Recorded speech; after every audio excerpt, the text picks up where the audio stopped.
I think that I probably am not off the mark to assume that everyone in the room probably knows what a meme is.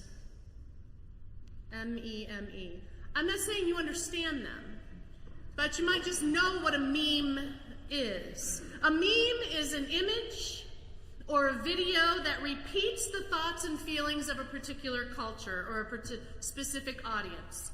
Most memes are captioned photographs intended to elicit humor. For instance, like this one. I think we have one up here. See the little baby with his kind of yes, he has accomplished something there, right? Doesn't study for the test, gets highest grades in the class. Anybody do that, right? Yeah, I was that person. I had to learn how to study in college. It's a little too late. So anyway, so that's one instance of using a picture and captioning something to it. And here's another one with the same picture. A spaghetti while wearing a white shirt didn't get sauce on it, right? I mean, you can feel that. You just don't wear a white shirt when you're eating spaghetti. And so those are memes that are funny and just you don't have to know some sort of backstory necessarily to understand it. But then there are some of those memes that you don't necessarily get, like this one. You have to understand the movie and you have to play Wordle to be able to really understand what this meme is about, right, Katrina?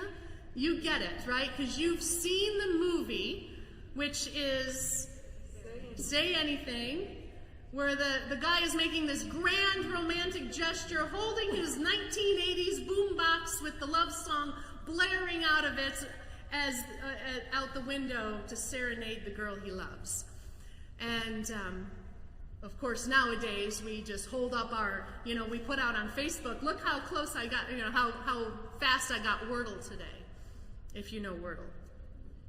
Anyway, so some memes, you kind of have to know some back information to be able to understand really what it's about, which makes me not necessarily good at the game, What Do You Meme?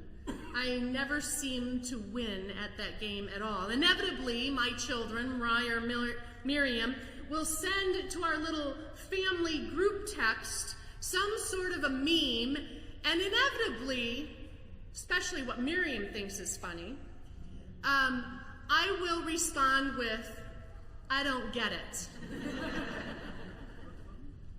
Almost all the memes that Miriam puts up, I'm like, I don't get it. And Miriam will be laughing hysterically. And I'll be like, I don't get it. And that's the way it is with some of the memes. And I think that just might be the same kind of response to some of the gospel story. Like, you're going to have to explain some of this to me, which is what I always say to Miriam. You're going to have to explain this to me. And I think that some of this story we might think about. You just might have to explain that to me. With this transfiguration of Jesus, if you saw this picture right here, it's one of the many, many depictions of the transfiguration of Jesus. You might think you're going to have to explain a few things to me, like, what's the significance of Moses and Elijah? Why are they there on the mountaintop with Jesus? What's that all about, right? And why the mountaintop? And what is it about these words from heaven? And you kind of have to be a little bit of an insider to understand some of what's happening here in this story. For instance, the Moses and Elijah bit.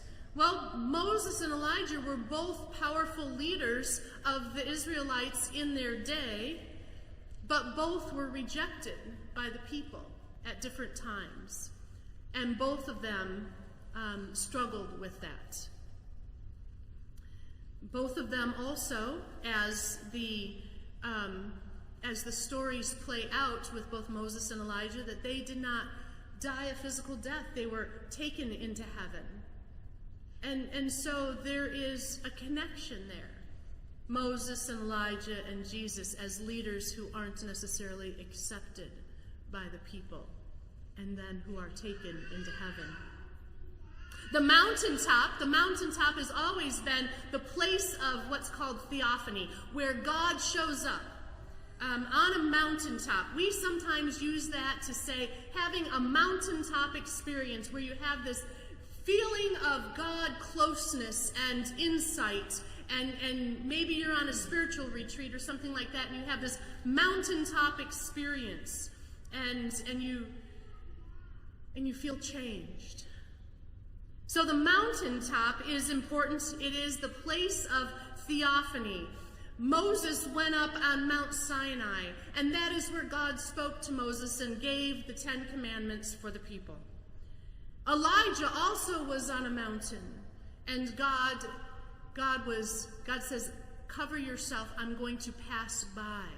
And God revealed himself on the mountain to Elijah. And then there's the words that you hear there on the mountaintop. This is my son, the beloved, with whom I'm well pleased. You have to have heard Jesus' baptism to understand that these are the same words that are spoken in Jesus' baptism that are now spoken over Jesus there on the mountaintop. This is my son, this heavenly identification of who Jesus is. And it's important for those disciples because they wouldn't have been there at his baptism, most likely. This is new information for them.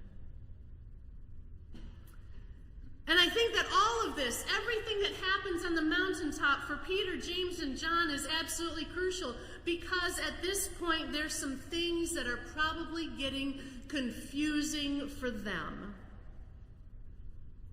Sure, we heard last week Tyler had the story, shared with us the story about how Peter said, "You are the Messiah, the Son of God."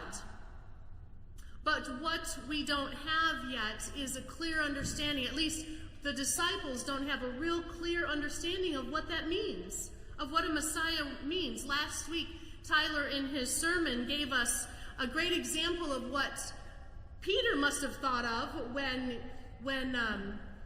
he thought about the Messiah, when he was calling Jesus the Messiah, that he was one of these kings or military leaders that were going to come and restore Israel into their own independence and overthrow Rome. And so this is a slide from last week in which Tyler showed us that there were all these other either societal or self-proclaimed messiahs who came along over the years and said, "I am he, I am he, I am he, I'm the one you've been waiting for." And they all had a demise and were not really remembered through the course of history. So Peter makes this big declaration about, "You're the Messiah, Jesus. You're the Messiah." But it's that kind of Messiah that Peter is thinking Jesus is. And then the confusing part comes because right after that, Jesus starts telling them all about what must happen. This is exactly what it says. From that time on, meaning after Jesus had said, "Yes, I am. You are right, Peter. I am the Messiah." From that time on, Jesus began to explain that he must go to Jerusalem and suffer many things at the hands of the elders, and that he must be killed, and on the third day be raised to life. And Peter doesn't get it. He absolutely doesn't get it. He was like, what kind of a Messiah is that? Right? How can you do the work of Messiah if this is what's going to happen to you? This must be what's going on in Peter's mind. Because he pulls Jesus aside and he began to rebuke Jesus. Now, this is one of the things I absolutely love about Peter, right? Because Peter says one thing, "You're the Messiah," and then is able to just in the next breath rebuke Jesus, right? Has anybody ever done that? Like, "Yes, Jesus, I love you, but you don't know what you're talking about." Anybody ever do that? You read scripture and you go, "Yes, Jesus, I love you, but I don't like what you have to say." Oh, you guys all get it. Okay, never mind. It's just me then, right? Okay. So Peter took Jesus aside and began to rebuke him and said, "Never, Lord, this should never happen to you." And Jesus said, "Get behind me, Satan." Peter must be confused at this point. And then Jesus makes it even that much more difficult. He says, "Whoever wants to be my disciple must deny themselves and take up their cross and follow me." And my guess at this point is that the disciples are wondering, what is this following Jesus business really all about? What is Jesus all about? What does he mean that he's the Messiah, but he must die? And what does it mean for us to follow him? Typically, when a rabbi said to someone, "Follow me," it means it was an invitation. The rabbi was saying to someone, "Follow me," meaning come and learn about my teachings, about my way of understanding God's law. Sit at my feet and I will explain to you my yoke, Y-O-K-E, which is the set of teachings or understanding of Torah that a rabbi had. When Jesus said, "Follow me," to Peter, James, and John at the seashore, that's probably what they meant. We're going to go and learn from him, which they did. But now Jesus is telling them that to follow him means that it's not just sitting and learning what he has to teach, but you got to give yourself up. You've got to give yourself up to follow me. And for the better part of a week, 6 days, it seems that they might be stuck in one of those memes that just is confusing. Because they have a picture that they think they understand, a picture of the Messiah and what the Messiah must be about. But the caption that Jesus has put in with that picture does not compute for them. A Messiah is this victorious leader. And Jesus is saying, you must take up a cross to follow me. I'm going to go and suffer at the hands of the elders and die. It's a meme that doesn't make sense, no doubt, for Peter, James, and John. And the experience up on the mountaintop, though, just might clarify a few things for us, for them. First of all, he's aligned with others who've been rejected. So when Jesus says, I must suffer at the hands of the elders and die, he's showing that by aligning himself with Moses and Elijah, who also were rejected and suffered. And a voice is heard, "This is my son, the beloved, with whom I'm well pleased." They learn that, yes, Jesus is God's son, but also he's the beloved, which is the suffering servant. And the suffering servant understanding aligns with what Jesus has said, that he must suffer and die. And then, of course, there's the last few words that aren't at Jesus' baptism, but show up on the mountain. Listen to him. That must have struck Peter, because Peter had not been listening to Jesus. Peter had been, "No, Jesus, this must never happen to you."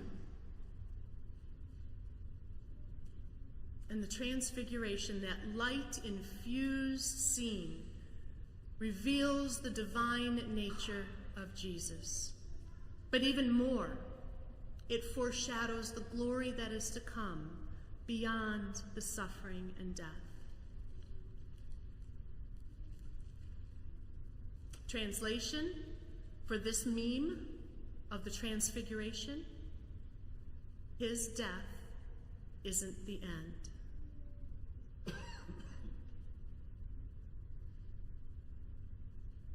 Ergo, the following of Jesus into a surrendered life isn't the end of us either.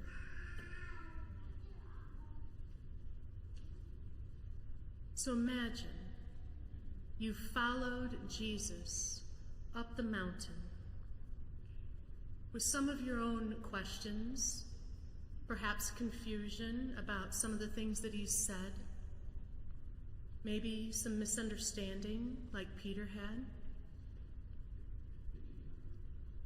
What of this story helps you to follow him back down the mountain and to continue following him all the way to the cross? What of this story? Is it the light? Is it the words from heaven? Is it who keeps him company? What helps you follow Jesus back down the mountain into a self-surrendered life, but a life that leads to glory? Let us pray. Dear God, to continue to shine your light upon our understanding of who Jesus is, what his life, death, and resurrection mean for us, and give us courage to understand more deeply what it means to follow him. Amen.